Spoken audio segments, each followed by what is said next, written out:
Bonjour, aujourd'hui je vais vous parler de la préparation d'un terrain, enfin de l'édification d'un gazon. Alors afin de préparer le terrain, tout d'abord, si vous devez y donner un aspect paysager en mettant des pavés autobloquants, des dalles japonaises, ou bien y mettre une fontaine, il faut que vous prépariez cela sur un papier et qu'aux emplacements désirés, vous laissiez la place libre, évidemment, afin de ne pas commettre de bavures. Alors, afin de préparer le terrain, s'il est beaucoup bosselé, bien entendu, il faut que vous cassiez les mottes. Ensuite, grâce à un râteau assez résistant, il faut qu'en linéaire, vous retiriez tous les cailloux qui y sont enfouis. Concernant le désherbant, le Roundup n'est à proscrire ainsi que tous les produits chimiques pour préserver notre planète. Vous devez le faire à la main ou avec une pinette ou bien avec un râteau.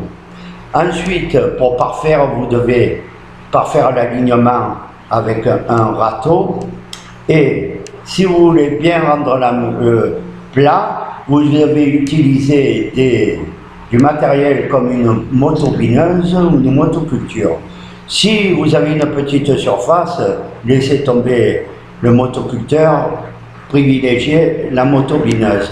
C'est utile si vous ne voulez pas investir, vous pouvez très bien, ce matériel, le louer. Alors ensuite, il faut que vous passiez ce qu'on appelle un râteau, un rouleau, afin de bien aplanir en longueur, et puis ensuite vous revenez et vous finissez avec le râteau. Pour ce qui est de l'ensemencement, pratiquement tous les marchands jardinerie vendent des mélanges composés de raigrasse et de fétuque. La fétuque rouge, la fétuque demi-traçante, idéale pour les gazons de sport, pour les golfs, et vous avez également le raigrasse qui est résistant au piétinement. Ensuite, vous allez prendre une poignée de graines dans votre main et vous allez faire comme ceci, comme le geste auguste du semeur. Vous allez balancer les graines en ouvrant votre index sur une surface environ de 3 mètres carrés chaque fois. Vous renouvelez l'action en remontant dans le sens inverse. Essayez de croiser les graines car il peut toujours y avoir quelques invasions de fourmis l'été. Il y a toujours une perte due aux oiseaux et aux fourmis. Alors ensuite, certains diront que pour que ça germe plus vite, il ne faut pas arroser. Moi, étant dans le midi, je préconise un arrosage. Mais attention, un arrosage fin, en fine goutte, en pulvérisation. Comptez à peu près un mois et demi avant que le gazon lève. Il ne faut jamais tondre le gazon en ras, car ces végétaux sont semblables aux êtres humains, ils sont sensibles au stress. Il faut laisser une coupe à l'herbe de 1/3, afin qu'il ne soit pas stressé.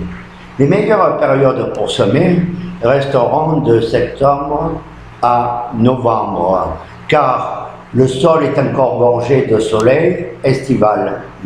Vous pouvez également semer d'avril à mai, mais je préconise bien entendu l'automne.